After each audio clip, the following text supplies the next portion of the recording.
اللہ کریم کا شکر ہے کہ اس نے ہمیں جمعۃ المبارک کی ان بابرکت ساعتوں میں اپنے گھر میں بیٹھ کر اپنا ذکر کرنے کی توفیق بخشی۔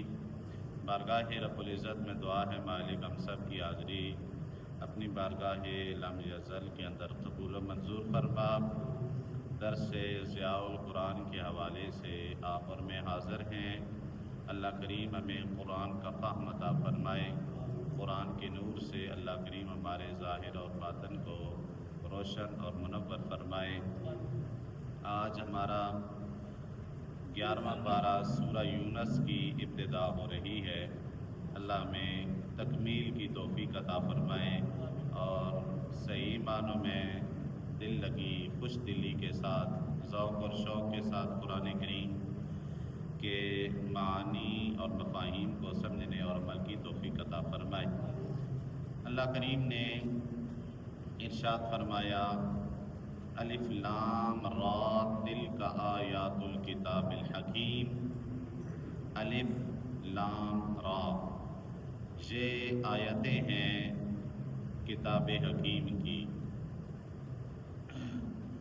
سورہ یونس یہ مکی صورت ہے اور حضرت اخنف رضی اللہ تعالی عنہ سے ایک قول ہے، فرماتے ہیں کہ میں نے حضرت عمر فاروق رضی اللہ تعالی عنہ کے پیچھے صبح کی نماز پڑھی تو آپ نے سورہ یونس کی تلاوت فرمائی۔ تو قرآن ہے، اس کا ایک حرف بڑی عظمت والا ہے، اس کی شدیں مدیں زبریں زیریں ساری ہی برکات والی ہیں، ساری ہی نیکیوں والی ہیں۔ اللہ کا کلام ہے، اس کلام جیسا کوئی کلام نہیں، اس کتاب جیسی کوئی کتاب نہیں، آخری کتاب ہے اللہ کی اور قیامت تک کے لیے انسانیت کے لیے یہ رشد و ہدایت کی ضامن ہے۔ اللہ نے ارشاد فرمایا الف لام را، یہ حروف مقطعات ہیں۔ حروف مقطعات کے بارے میں ہم اکثر بیان کرتے رہتے ہیں کہ یہ اللہ اور اس کے رسول کے درمیان راز کی باتیں ہیں۔ ھذا سر بین اللہ و بین رسولہ، یہ اللہ اور اس کے رسول کے درمیان راز کی باتیں ہیں۔ حدیث طیبہ کا مفہوم ہے آقا رحمت صلی اللہ علیہ وآلہ وسلم کے پاس جبریل امین آئے، عرض کی، اللہ فرماتا ہے کاف، حضور فرماتے ہیں علم تو، عرض کی یا رسول اللہ، اللہ فرماتا ہے ہاں، حضور نے فرمایا علم تو، یا عین صاد، جو بھی وہ لفظ حروف مقطعات بیان کرتے رہے تو سرکار فرماتے رہے علم تو، میں نے پہچان لیا، میں نے جان لیا اللہ کیا فرمانا چاہتا ہے۔ تو جبریل امین عرض گزار ہوئے یا رسول اللہ صلی اللہ علیہ وآلہ وسلم، ان مفاہیم کا، ان باتوں کا تو مجھے بھی علم نہیں، تو آپ فرما رہے ہیں تو میں جان گیا، میں نے جان لیا۔ تو سرکار نے ارشاد فرمایا ھذا سر بین اللہ و رسولہ، یہ اللہ اور اس کے رسول کے درمیان راز کی باتیں۔ پھر کچھ مفسرین ایسے ہیں کہ جنہوں نے ان کی آگے تشریحات یا توضیحات بیان فرمائی ہیں، کیونکہ اللہ کی عطا سے وہ بھی عطا ہوتی ہیں، اور فرمایا تلک آیات الکتاب الحکیم، یہ جو ہے نا یہ آیتیں یہ قرآن کریم کی ہیں، کتاب حکیم کی ہیں۔ میں نے پہلے بھی آپ کو بتایا کہ تل کا یہاں پہ لفظ اس میں اشارہ استعمال کیا گیا ہے، اور یہ ذالکا اور تل کا یہ دور کے لیے استعمال کیا جاتا ہے۔ دور کے لیے کوئی چیز دور ہو نا، اس کی طرف اشارہ کرنا ہو تو ذالکا کہا جاتا ہے یا تل کا کہا جاتا ہے۔ ذالکا مذکر کے لیے آتا ہے، تل کا مؤنث کے لیے آتا ہے۔ تو جو قریب ہو اس کے لیے حاذ آتا ہے یا حاذی، یہ قریب ہے۔ تو اللہ نے جب یہ نازل فرمائی آیات تو اللہ کریم نے فرمایا یہ آیتیں، تو جو اس میں اشارہ استعمال کیا وہ دور کا استعمال کیا۔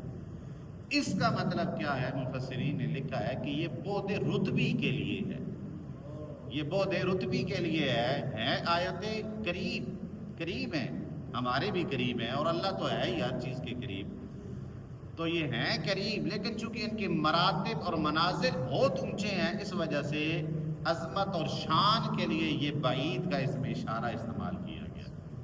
فرمایا یہ آیتیں ہیں کتاب حکیم کی.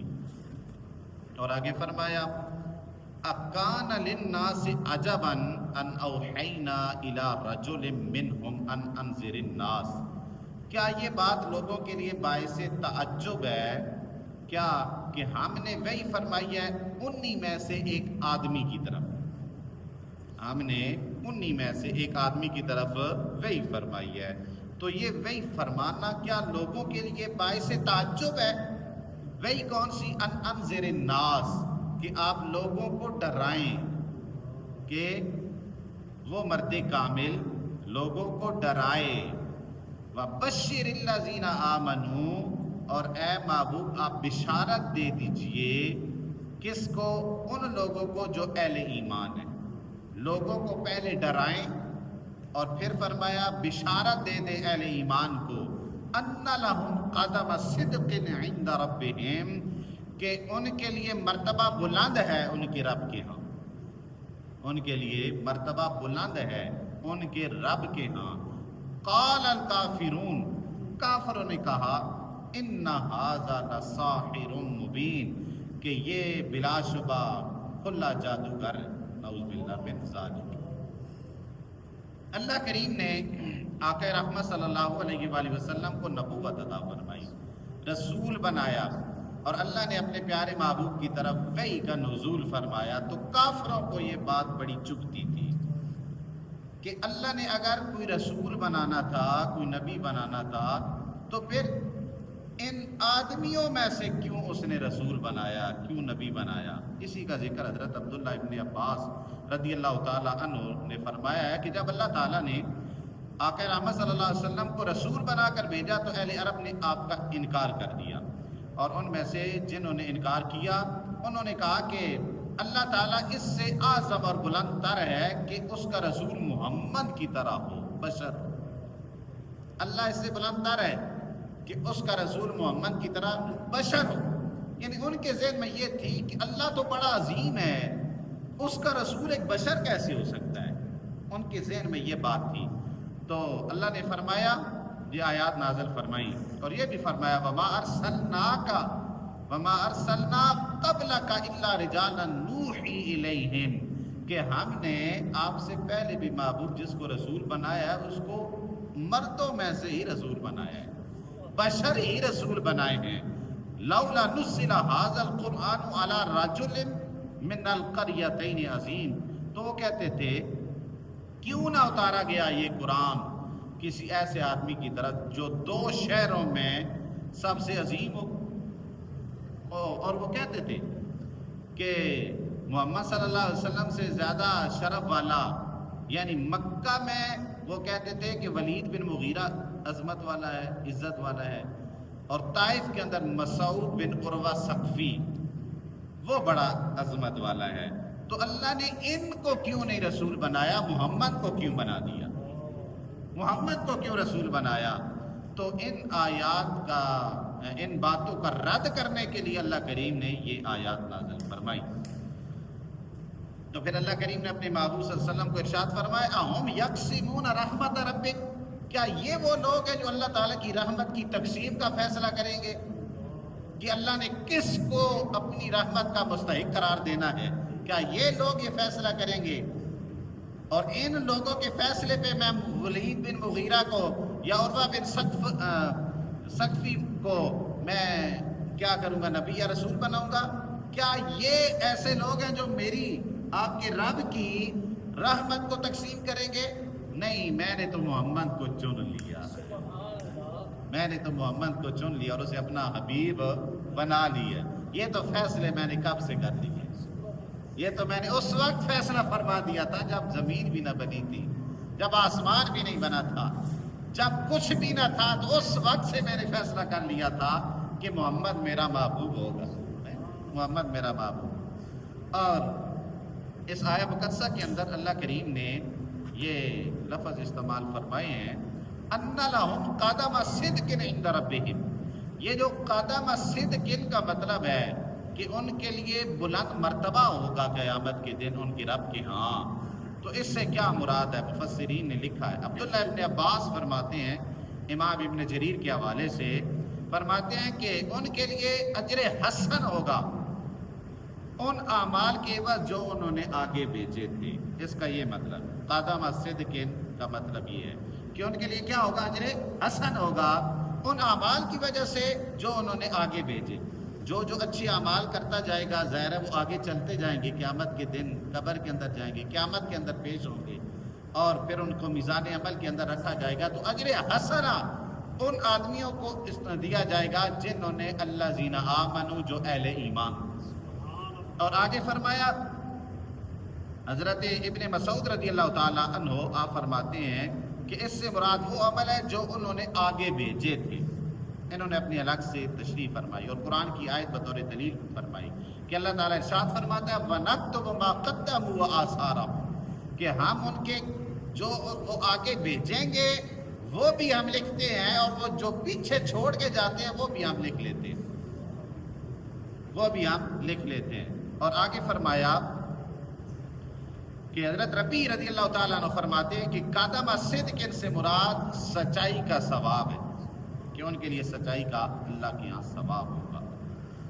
اور حضرت صدی رحمۃ اللہ تعالیٰ علیہ نے بیان فرمایا ہے کہ وہ فرماتے ہیں کہ قدم صدق کی تفسیر یہ ہے کہ اسی عمل پر اپنے رب کے ہاں آگے بڑھتے ہیں، جو وہ نیک عمل کرتے ہیں نا اسی عمل پر وہ رب کے ہاں آگے بڑھتے جائیں گے۔ اور تیسرا اگلا قول فرمایا حضرت مجاہد فرماتے ہیں کہ عمل صالح کے ساتھ آگے بڑھنے کو قدم صدق کہتے ہیں۔ اگلی بات حضرت بکار بن مالک رحمۃ اللہ تعالی علیہ آپ بیان فرماتے ہیں کہ قدم صدق عند ربہم، اس سے مراد رسول اللہ صلی اللہ علیہ وآلہ وسلم کی ذات پاک۔ آپ بیان فرماتے ہیں بکار بن مالک رحمۃ اللہ تعالی علیہ کہ قدم صدق عند ربہم سے مراد کیا ہے جی؟ آقا رحمت صلی اللہ علیہ وآلہ وسلم کی ذات پاک ہیں، یعنی آپ کا مرتبہ ان کے رب کے ہاں بڑا بلند ہوگا۔ کیا آقا رحمت صلی اللہ علیہ وسلم کا رتبہ ان کے رب کے ہاں کیا ہوگا؟ بڑا بلند ہوگا۔ اور آگے فرماتے ہیں حضرت حسن رحمت اللہ تعالی علیہ آپ فرماتے ہیں ان لہم قدم صدق عند ربہم سے مراد آقا رحمت صلی اللہ علیہ وسلم کا قیامت کے دن شفیع ہونا مراد ہے، کہ آقا رحمت صلی اللہ علیہ وسلم قیامت کے دن ان لوگوں کے لیے اہل ایمان کے لیے شفیع ہوں، آپ شفاعت فرمائیں گے۔ اور اسی طرح حضرت علی شیر خدا علی بن ابی طالب رضی اللہ تعالی عنہ کا بھی یہ قول ہے، فرماتے ہیں کہ اس سے مراد محمد شفیع لہم یوم القیامہ، اس سے مراد آقا رحمت صلی اللہ علیہ وآلہ وسلم کا قیامت کے دن ان اہل ایمان کے لیے شفیع ہونا مراد ہے۔ ان لہم قدم صدق عند ربہم۔ اور آگے حضرت ابی بن کعب فرماتے ہیں کہ اس سے مراد سچائی ہے، اس سے مراد کیا ہے؟ سچائی ہے۔ مختلف مفسرین نے اپنی اپنی رائے پیش کی ہے کہ اس سے مراد کیا ہے۔ بہرحال جو بھی مراد ہو، ہم تو ہر آیت کے اندر آقا رحمت صلی اللہ علیہ وسلم کی ذات کی شان تلاش کرتے رہتے ہیں۔ اہل سنت والجماعت کا یہ الحمدللہ خاصہ ہے کہ ہم جب قرآن کو پڑھتے ہیں تو محبت رسول سے پڑھتے ہیں۔ ان لہم قدم صدق عند ربہم، اہل ایمان کے لیے سب سے بلند مرتبہ قیامت کے دن تو سرکار کی وجہ سے ہی ہوگا نا، سرکار کی وجہ سے ہی ہوگا۔ جب آقا رحمت صلی اللہ علیہ وآلہ وسلم وہاں گناہگار امتیوں کی سفارش کریں گے، شفاعت کریں گے، تو اس سے بڑھ کے اور کیا ہو سکتا ہے۔ اور آگے فرمایا ان ربکم اللہ الذی، اگلا قول تو ہم بیان ہی نہیں کرتے، جو کافروں نے کہا نعوذ باللہ من ذالک ان ھذا لساحر مبین، کہ یہ نعوذ باللہ من ذالک کھلے جادوگر ہیں۔ آقا رحمت صلی اللہ علیہ وسلم کو انہوں نے اس قسم کے الفاظ کے ساتھ بھی پکارا ہے، لیکن قربان جو سرکار کی شان کریمی پر آپ نے سن کے بھی ان کے لیے بد دعا نہیں، ان کے لیے رحمت کی دعائیں فرمائی کہ کیا پتہ ان میں سے کوئی اللہ کے دین کی طرف لوٹ آئے۔ ان ربکم اللہ الذی خلق السماوات والارض فی 6 ایام ثم استوى علی العرش، توجہ کیجئے گا، بے شک تمہارا رب اللہ تعالیٰ ہے۔ ان ربکم اللہ الذی، تمہارا رب کون ہے جی؟ اللہ ہے۔ قرآن بار بار یہ کہتا ہے. جو چیزیں ہم ہلکی پھلکی لیتے ہیں نا، یہ قرآن بار بار کہتا ہے. اصل ایمان ہی یہی ہے کہ بندہ اللہ کی ذات کو ایک مان لے اور اپنا رب مان. ان ربکم اللہ الذی خلق السماوات والارض، بے شک تمہارا رب اللہ ہے بھائی، اللہ ہے. بندہ کبھی تنہائی میں یہ سوچے نا بات، اکیلا بیٹھا ہوا ہو اور اس کا دل کی طرف نگاہ ہو اور وہ دل کی آنکھوں سے سوچے کہ میرا رب اللہ ہے. میرا رب کون ہے؟ آپ نہیں بول رہے، سبحان اللہ کہہ سکتے ہیں؟ ایک مرتبہ کہیں نا سبحان اللہ، تھکاوٹ دور ہو جاتی ہے ذرا بندے کی. بندہ ایک مرتبہ سبحان اللہ کہے اور بندے کو بیداری نصیب ہوتی ہے. اور پھر جب قرآن سنا جائے، قرآن پڑھا جائے، تو پھر وہ ذوق کے ساتھ سننا چاہیے. صحابہ کرام جب قرآن سنا کرتے تھے تو مگن کے ساتھ، ذوق اور شوق کے ساتھ سنا کرتے تھے. تو ایک اپنے اندر شوق ہونا چاہیے، لذت اندر ہوتی ہے بندے کے اندر، سواد اندر ہوتا ہے، ذوق اندر ہوتا ہے، اس کا اظہار سبحان اللہ ہے. یہ میں اس وجہ سے نہیں کہہ رہا کہ میں بہت بڑا خطیب ہوں تو آپ کہیں نہیں. قرآن ہے نا، قرآن سن کے سبحان اللہ کہنا چاہیے. قرآن سن کے سبحان اللہ. اور یہ بڑی بات ہے، یہ اس سے بڑھ کے کوئی بات نہیں کہ بھائی تمہارا رب اللہ ہے. اس سے بڑھ کے بھی کوئی ہو سکتی ہے بات. قرآن خود فرما رہا ہے، اللہ فرما رہا ہے بھائی تمہارا رب کون ہے؟ اللہ. تمہارا رب کون ہے؟ اللہ ہے. اور اللہ کی شان ہے خلق السماوات والارض، اللہ نے آسمانوں کو پیدا فرمایا، اللہ نے زمین کو پیدا فرمایا. فی ستۃ ایام، کتنے دنوں میں؟ 6 دنوں میں. کتنے دنوں میں؟ 6 دنوں میں اللہ تعالیٰ نے زمینوں کو، آسمانوں کو پیدا فرما دیا. الحمدللہ ہمارا رب اتنی عظمتوں والا ہے، ہمارا رب اتنی شانوں والا ہے. اور فرمایا آگے ثم استوى علی العرش، پھر وہ متمکن ہوا عرش پر جیسے اس کی شایان شان. ہم تو نہ حدود و قیود بیان کر سکتے ہیں، وہ رب ہے. فرمایا یدبر الامر، ہر کام تدبیر کے ساتھ کرتا ہے اللہ. اور آگے تدبیر بھی بیان فرمائی. ما من شفیع الا من بعد اذنی، کوئی نہیں شفاعت فرمانے والا مگر اس کے اذن سے شفاعت ہو سکتی. ما من شفیع، کوئی نہیں شفاعت کرنے والا، الا، اس نے پچھلی جو بات تھی اس کو الٹ کے رکھ دیا. اللہ کا یہ کام ہے، اللہ کا یہ کام ہے کہ وہ پہلی بات کو الٹ دیتا ہے، پہلی بات کو الٹ دیتا ہے. مثال دوں، جاگے میں آپ لا الہ، پہلے لا الہ کلمہ کفریہ ہے، کلمہ توجہ ہے، لا الہ کلمہ کفریہ ہے کہ کوئی الہ نہیں الا، سبحان اللہ. نہیں بھائی نہیں، الہ ہے، سبحان اللہ، الہ ہے. فرمایا کون سا؟ اللہ ہو، لا الہ الا اللہ، کوئی الہ نہیں سوائے اللہ کے، مگر اللہ ہے، مگر اللہ ہے. یہ اللہ جو ہے نا پچھلی بات کو پلٹ کے رکھ دیتا ہے، پلٹا دیتا ہے کہ نہیں بھائی نہیں ہے. ما من شفیع الا، کوئی شفاعت نہیں کرے گا الا، مگر وہ شفاعت کرے گا من بعد اذن ہی، جس کو رب اذن عطا فرمائے گا. اذن کے بعد وہ شفاعت کرے گا، اذن کے بعد وہ شفاعت کر سکے گا. اس سے پتہ یہ چلا کہ قیامت کے دن شفاعت ہوگی، قیامت کے دن شفاعت ہوگی. پھر رب کی شان ہے وہ جسے اذن دے دے، جسے اذن دے دے. لیکن ہم تو یہ کہتے ہیں، سرکار نے فرمایا انا شفیع، میں شفاعت کرنے والا ہوں گا، وانا مشفع، اور سب سے پہلا میں وہ ہوں گا جس کی شفاعت رب قبول فرما لے گا، شفاعت رب قبول فرما لے گا. ذالکم اللہ ربکم فاعبدوہ، اللہ تعالیٰ تم سب کا رب ہے بھائی. اللہ نے فرمایا کہ اللہ جو ہے یہ تم سب کا رب ہے، فاعبدوہ، تم اس کی عبادت کرو، تم اس کی عبادت کرو. اللہ نے ہمیں صرف اپنی عبادت کے لیے پیدا کیا. یہ قرآن کی آیات ہمیں بتاتی رہتی اللہ نے جو ہمیں تخلیق کیا ہے، تخلیق کا مین مقصد یہ صرف دنیا بسانا نہیں ہے کہ کائنات کی رنگیوں کے اندر ہم کھو جائیں، ہم دنیا کے ہو کے رہ جائیں، ہم شیطان کے پجاری بن جائیں، یہ مقصد تخلیق انسان کا نہیں ہے۔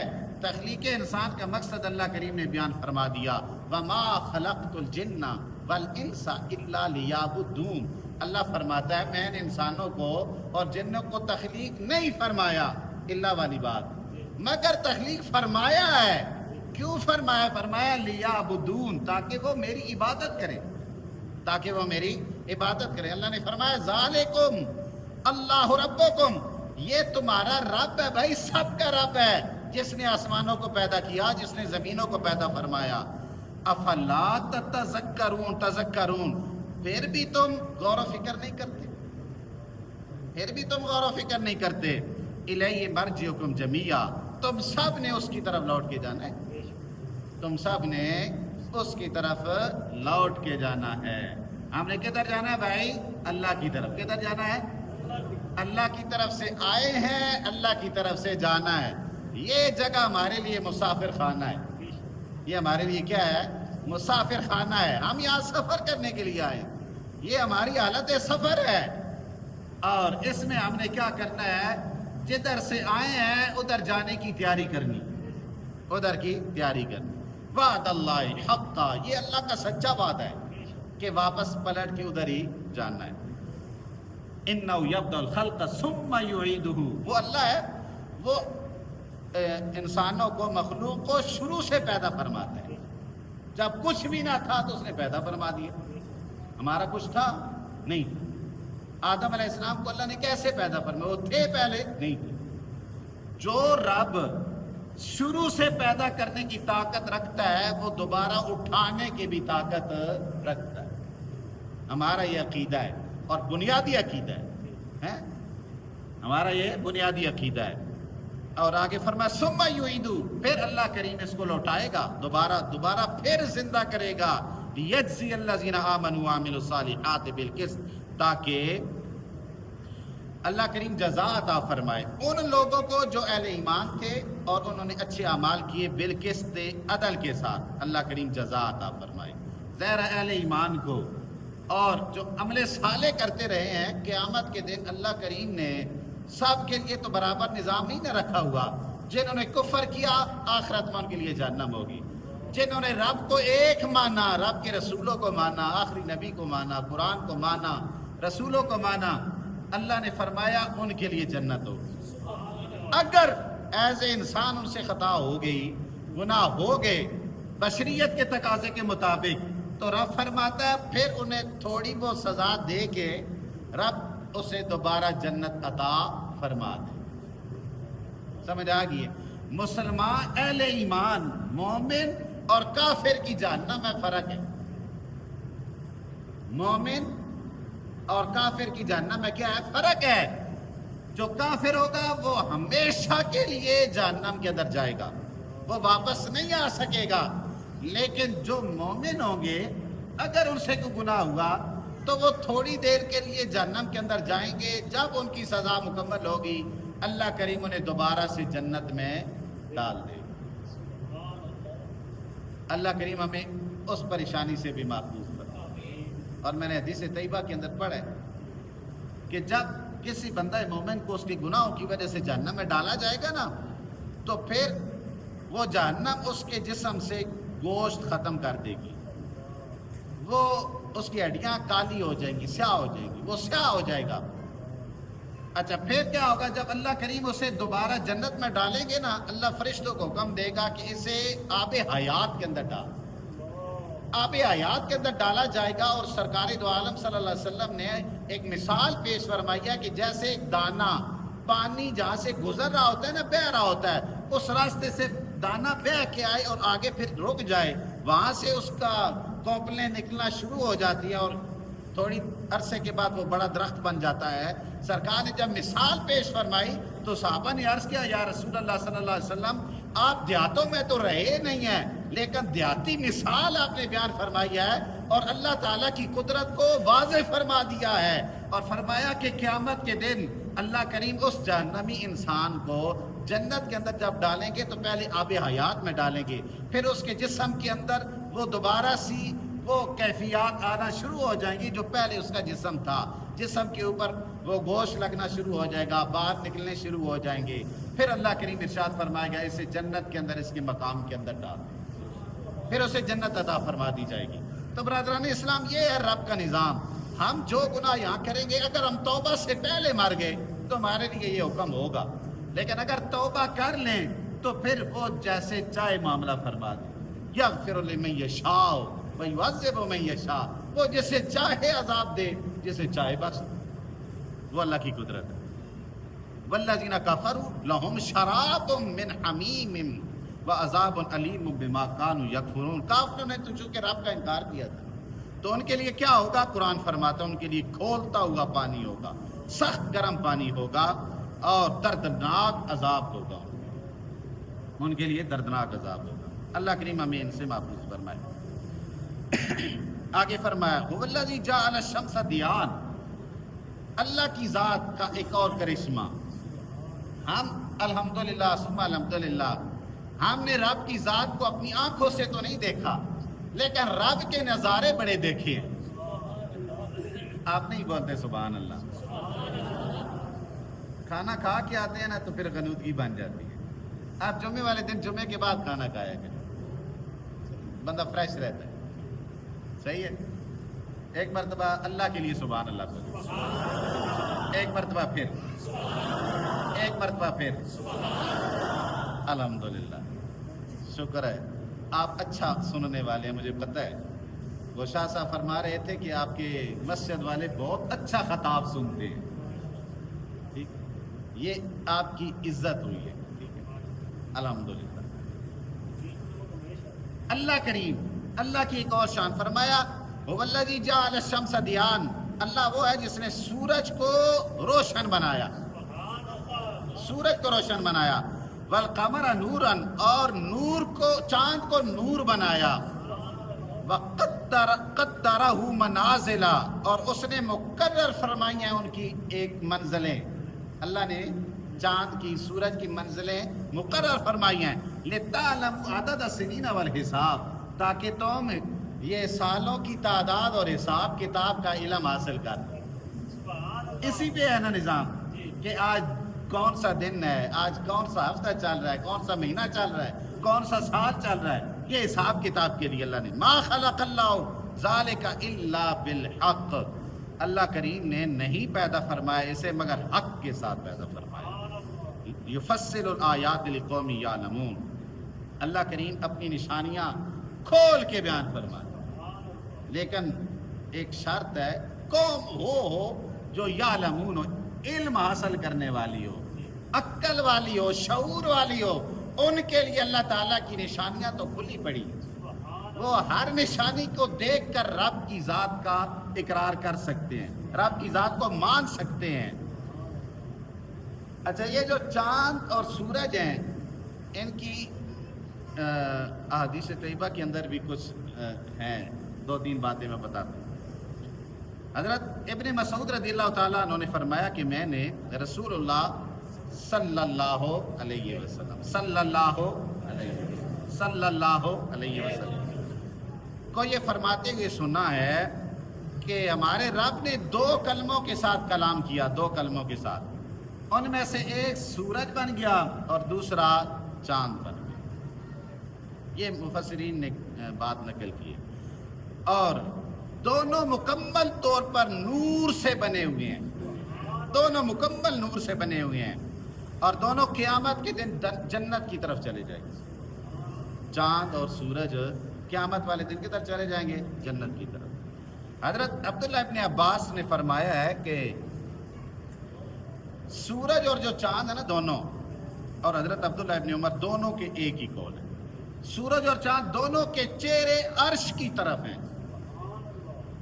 میں نے جب سے پڑھا ہے نا، میں نے صبح سے اس کا مطالعہ کیا کہ سورج اور چاند کا جو چہرہ ہے نا، چہرہ وہ عرش کی جانب ہے، اللہ کی طرف، اور دونوں کی پشتیں زمین کی طرف،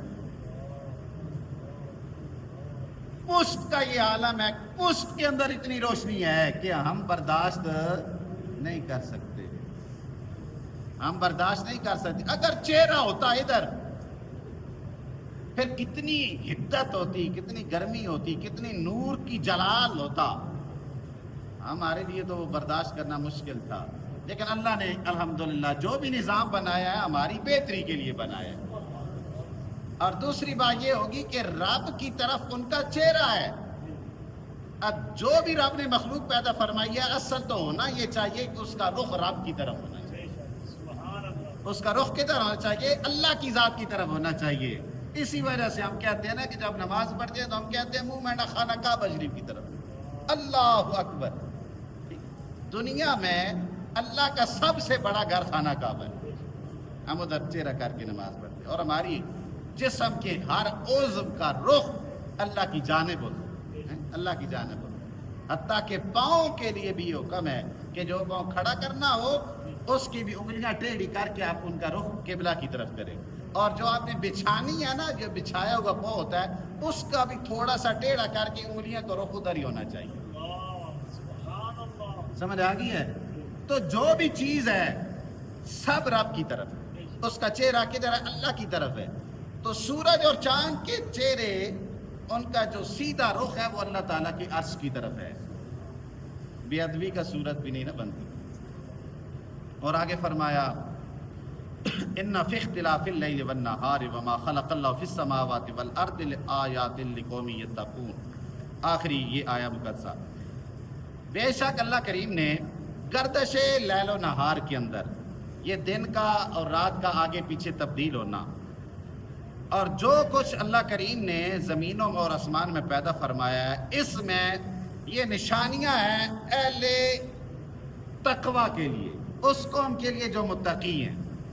ایک بہت پیاری بات ہے جو یہاں پہ لکھی ہے اور مجھے بڑی پسند آئی۔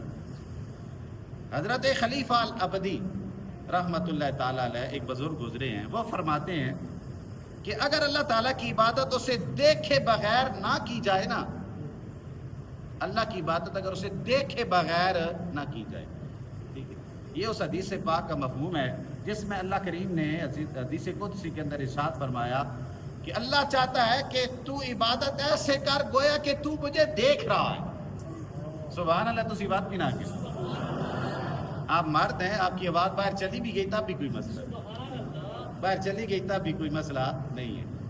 تو اللہ نے فرمایا تسی عبادت انج کرو گویا کہ تسی اللہ نو ویکھ رہے ہو۔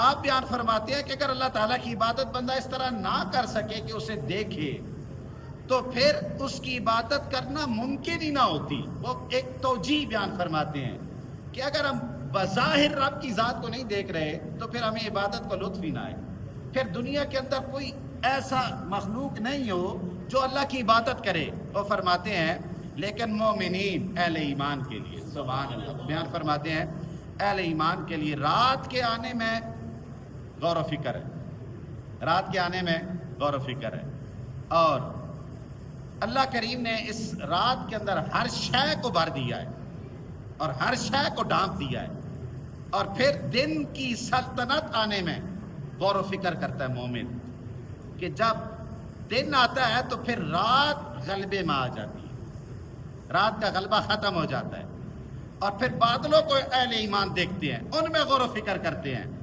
آسمانوں اور زمین کے اندر جو کچھ ہے ان کو دیکھتے ہیں کہ اللہ نے آسمان کو مسخر فرما دیا انسان کے لیے، زمین کو دیکھتے ہیں، اور پھر ستاروں کے اندر دیکھتے ہیں، اور موسموں کے تبدیل ہونے میں، موسم بہار، موسم سرما، موسم گرما، ان میں غور و فکر کرتے ہیں۔ تو فرماتے ہیں قسم بخدا مومنین مسلسل ان چیزوں میں غور و فکر کرتے رہتے ہیں جنہیں اللہ کریم نے تخلیق فرمایا ہے، یہاں تک کہ ان کے دلوں کے اندر اللہ کریم کی بارے میں ایک پختہ یقین آ جاتا ہے۔ جب یہ پختہ یقین انہیں نصیب ہوتا ہے تو پھر وہ گویا عبادت کر رہے ہوتے ہیں اور اسے دیکھ رہے ہوتے ہیں۔ جب یہ ساری چیزیں ان میں مومنین غور و فکر کرتے ہیں، گردش لیل و نہار کے اندر آسمان اور زمین کی تخلیق کے اندر اور اس میں موجود ہر چیز کے اندر، اور پھر موسموں کی تبدیلی کے اندر اور بادلوں کے اندر، اور پھر آسمان کو بغیر ستونوں کو کھڑا کیا، زمین کو بچھا دیا۔ جب اہل ایمان اس قسم کی نشانیوں کو دیکھتے ہیں تو پھر اللہ تعالیٰ کی قدرت پر اہل ایمان کو یقین ہو جاتا ہے۔ جب یہ یقین ہوتا ہے تو پھر وہ رب کی ایسی عبادت کرتے ہیں کہ گویا کہ وہ رب کو دیکھ رہے ہیں، گویا کہ وہ رب کو دیکھ رہے ہیں۔ تو برادران اسلام، ہمارا رب وہ ہے کہ جس نے ہمیں پیدا فرمایا، جس نے زمین و آسمان کو پیدا فرمایا، اس کے اندر موجود ہر چیز کو پیدا فرمایا۔ اللہ نے بار بار فرمایا کہ تم اس کو ایک مانو اور اسی کی عبادت کرو۔ اللہ کریم کی بارگاہ میں دعا ہے، اللہ کریم ہمیں صحیح معنوں میں اپنی عبادت کرنے کی توفیق عطا فرمائے۔ وآخر دعوانا الحمدللہ۔ صاحب دے کلمانہ